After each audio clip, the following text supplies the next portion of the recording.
Selamat datang pemirsa, Anda menyaksikan Orbit Fakta. Dalam edisi kali ini, kami akan mengulas perkembangan geopolitik global yang menunjukkan perubahan arah kekuatan dunia. Dari medan konflik yang tak lagi terlihat di garis depan, hingga manuver politik dan ekonomi yang mengirim sinyal keras ke berbagai kawasan. Ada pola baru yang sedang terbentuk, tenang di permukaan, namun menyimpan dampak besar bagi stabilitas internasional. Apa yang terjadi hari ini bukan sekadar rangkaian peristiwa terpisah, melainkan potongan dari gambaran besar yang sedang bergerak. Namun sebelum kita lanjut ke berita utama, pastikan Anda sudah menekan tombol like dan subscribe agar tidak ketinggalan informasi penting dan fakta terbaru dari kami.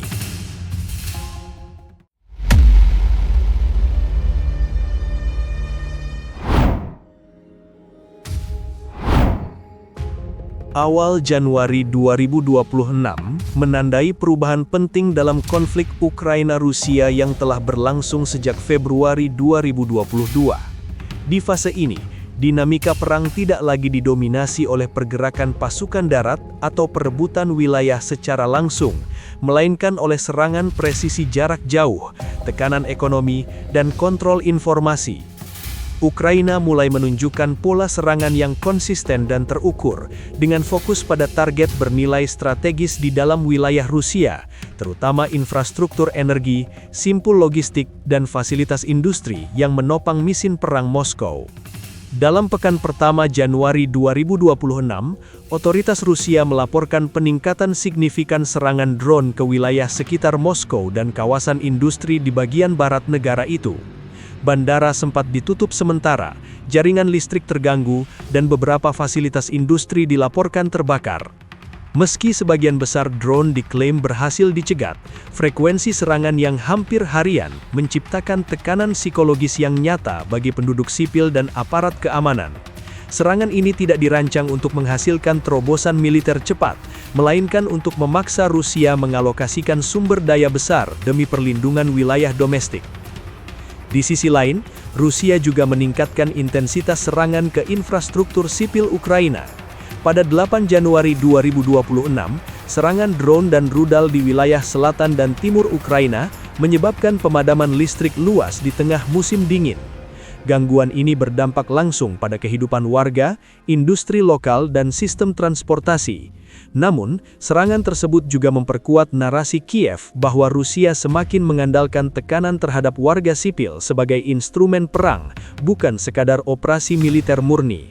Perubahan paling krusial terlihat pada cara Ukraina mengelola perang. Sejak akhir 2025 hingga awal 2026, pemerintah Ukraina melakukan perombakan signifikan di lingkar pengambil keputusan pertahanan dan keamanan. Fokus diarahkan pada efisiensi jangka panjang, pengolahan data intelijen, dan pemanfaatan teknologi buatan dalam negeri. Penempatan figur berlatar intelijen dan operasi khusus di pusat kekuasaan menunjukkan bahwa perang kini dipandang sebagai pertarungan informasi dan presisi, bukan adu jumlah pasukan.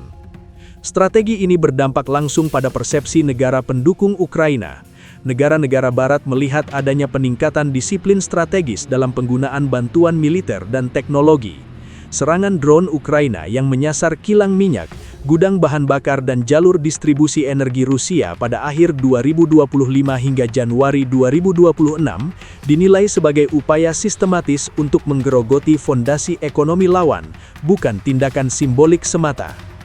Dari sudut pandang Rusia, tekanan tersebut memunculkan konsekuensi di luar medan tempur. Kerusakan infrastruktur, biaya pertahanan udara yang membengkak, serta gangguan industri memaksa pemerintah menyesuaikan anggaran. Pada periode yang sama, analis ekonomi Rusia mulai mengungkapkan kekhawatiran terhadap perlambatan ekonomi yang berpotensi berujung pada resesi struktural pada 2026. Situasi ini diperparah oleh harga energi global yang tidak stabil dan menurunnya investasi asing. Yang paling mencolok adalah perubahan pola informasi. Sepanjang Januari 2026, bukti visual dari warga Rusia terkait kebakaran atau ledakan semakin jarang beredar di media sosial. Pengamat menilai hal ini sebagai indikasi penekatan kontrol informasi oleh negara.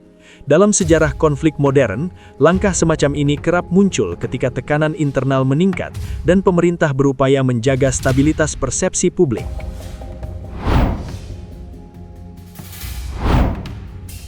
Memasuki Januari 2026, perhatian geopolitik global bergeser tajam ke Amerika Latin. Pada 3 Januari 2026, Amerika Serikat melakukan langkah yang jarang terjadi dalam sejarah modern kawasan tersebut. Presiden Venezuela, Nicolas Maduro, ditangkap dalam sebuah operasi lintas negara dan segera dibawa ke wilayah Amerika Serikat untuk menghadapi dakwaan terkait jaringan narkotika internasional. Peristiwa ini bukan sekedar operasi hukum, melainkan sinyal politik yang kuat tentang perubahan pendekatan Washington terhadap pemerintahan yang dianggap bermasalah.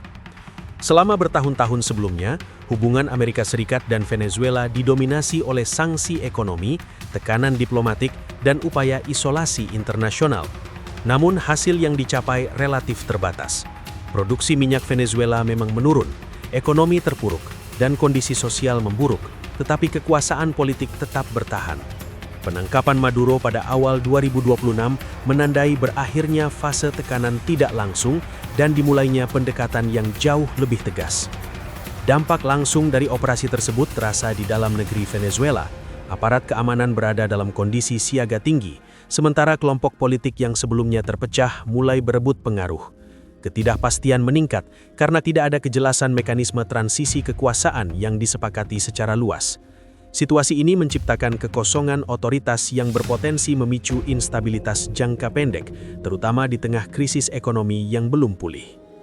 Langkah Amerika Serikat tidak berhenti pada penangkapan. Pada 7 Januari 2026, otoritas Amerika menyita 2 kapal tanker minyak yang beroperasi di sekitar jalur ekspor Venezuela, salah satunya berbendera Rusia. Penyitaan ini memperkuat kendali Washington atas arus energi dari kawasan tersebut dan sekaligus memutus salah satu jalur penting kerjasama energi Venezuela dengan mitra luar. Bagi pasar global, tindakan ini menegaskan bahwa energi tetap menjadi instrumen geopolitik utama. Reaksi internasional muncul dengan cepat. Beberapa negara Amerika Latin menyuarakan kekhawatiran atas preseden intervensi langsung terhadap kepala negara berdaulat. Di sisi lain, sebagian analis di Eropa dan Asia menilai langkah ini sebagai peringatan strategis bagi negara-negara yang selama ini bergantung pada perlindungan politik atau ekonomi dari kekuatan besar lain. Pesannya jelas, Amerika Serikat masih bersedia menggunakan kekuatan keras untuk menjaga kepentingan strategisnya. Bagi Rusia, peristiwa di Venezuela terjadi di saat yang tidak menguntungkan. Moskow selama ini memanfaatkan hubungan dengan Caracas sebagai simbol perlawanan terhadap dominasi Amerika di belahan barat. Penyitaan kapal berbendera Rusia pada Januari 2026 dipandang sebagai tantangan langsung terhadap pengaruh tersebut. Meski respons resmi Rusia terukur dan diplomatis, tekanan politik domestik untuk bersikap lebih tegas mulai terlihat di media nasional. Di dalam Amerika Serikat sendiri, langkah ini memunculkan perdebatan. Tanpa proses pemilu yang jelas atau kerangka transisi yang transparan, masa depan demokrasi Venezuela tetap menjadi tanda tanya. Situasi ini semakin kompleks dengan dinamika politik internal Washington, di mana perbedaan pandangan antar elit politik berpotensi mempengaruhi konsistensi kebijakan luar negeri dalam beberapa tahun ke depan.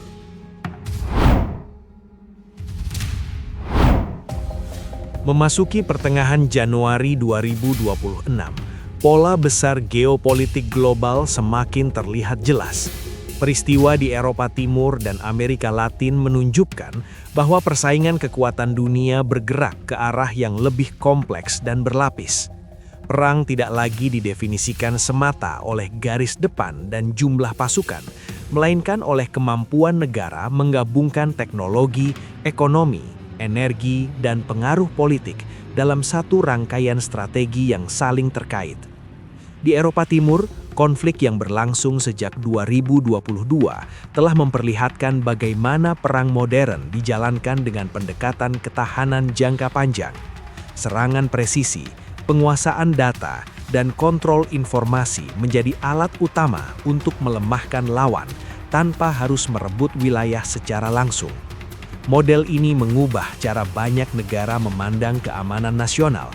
Anggaran pertahanan kini tidak hanya dialokasikan untuk tank dan artileri, tetapi juga untuk sistem tanpa awak, kecerdasan buatan, dan perlindungan infrastruktur kritis. Pada saat yang sama, tekanan ekonomi muncul sebagai faktor penentu yang tidak kalah penting. Ketika infrastruktur rusak, biaya perang meningkat dan perdagangan terganggu, daya tahan ekonomi menjadi penentu stabilitas politik dalam negeri. Januari 2026 memperlihatkan bagaimana penyesuaian fiskal, peningkatan pajak dan pengalihan anggaran sosial ke sektor pertahanan menjadi konsekuensi langsung dari konflik berkepanjangan. Situasi ini mempengaruhi posisi tawar negara di panggung global, bahkan ketika kemampuan militernya masih signifikan. Di belahan dunia lain, intervensi Amerika Serikat di Venezuela menunjukkan bahwa kekuatan keras belum kehilangan relevansinya. Operasi pada awal Januari 2026 menegaskan bahwa perubahan rezim masih dianggap sebagai instrumen sah dalam konteks tertentu. Namun pendekatan ini juga memperlihatkan batasannya. Tanpa fondasi politik dan institusional yang kuat, intervensi beresiko menciptakan ketidakpastian baru yang dampaknya dapat meluas ke kawasan sekitar. Energi muncul sebagai benang merah yang menghubungkan berbagai konflik ini. Jalur distribusi minyak, gas, dan listrik menjadi target strategis karena efeknya langsung terasa pada ekonomi dan stabilitas sosial. Penyitaan tanker, gangguan kilang, dan pemadaman listrik bukan lagi insiden terpisah, melainkan bagian dari kalkulasi geopolitik yang lebih luas. Negara yang mampu mengendalikan aliran energi memiliki pengaruh besar terhadap keputusan politik negara lain. Perkembangan ini turut mempengaruhi tatanan internasional. Aliansi tidak lagi sepenuhnya didasarkan pada ideologi, melainkan pada kepentingan pragmatis yang dapat berubah dengan cepat. Negara dengan sumber daya terbatas tetapi kemampuan teknologi tinggi mulai mendapatkan ruang tawar yang lebih besar. Sementara itu, kekuatan besar dipaksa beradaptasi dengan medan persaingan yang menuntut fleksibilitas dan inovasi. Sepanjang Januari 2026, analis geopolitik mencatat meningkatnya penggunaan istilah konflik hibrida untuk menggambarkan kondisi global. Istilah ini mencerminkan kenyataan bahwa tekanan militer, ekonomi, informasi, dan diplomasi kini saling tumpang tindih. Tidak ada satu instrumen yang berdiri sendiri. Keberhasilan strategi ditentukan oleh kemampuan mengelola semua elemen tersebut secara simultan, sambil menjaga stabilitas domestik di tengah tekanan eksternal yang terus berubah. Rangkaian peristiwa yang terjadi sepanjang Januari 2026 memperlihatkan arah baru dinamika global yang semakin saling terhubung. Perang, tekanan ekonomi, teknologi, dan intervensi politik kini bergerak dalam satu tarikan yang sama, membentuk lanskap geopolitik yang lebih kompleks dan sulit diprediksi. Setiap keputusan negara besar maupun kecil membawa dampak lintas kawasan, mempengaruhi stabilitas, energi, dan keamanan internasional secara bersamaan. Terima kasih telah mengikuti laporan dan analisis ini hingga akhir. Untuk mendapatkan informasi, berita aktual, dan penjelasan geopolitik lainnya secara berimbang dan mendalam, silahkan subscribe ke channel Orbit Fakta dan aktifkan lonceng notifikasi agar tidak ketinggalan informasi dan berita menarik lainnya. Orbit Fakta, fakta dari orbit untuk seluruh dunia. Terima kasih telah menyaksikan, sampai jumpa.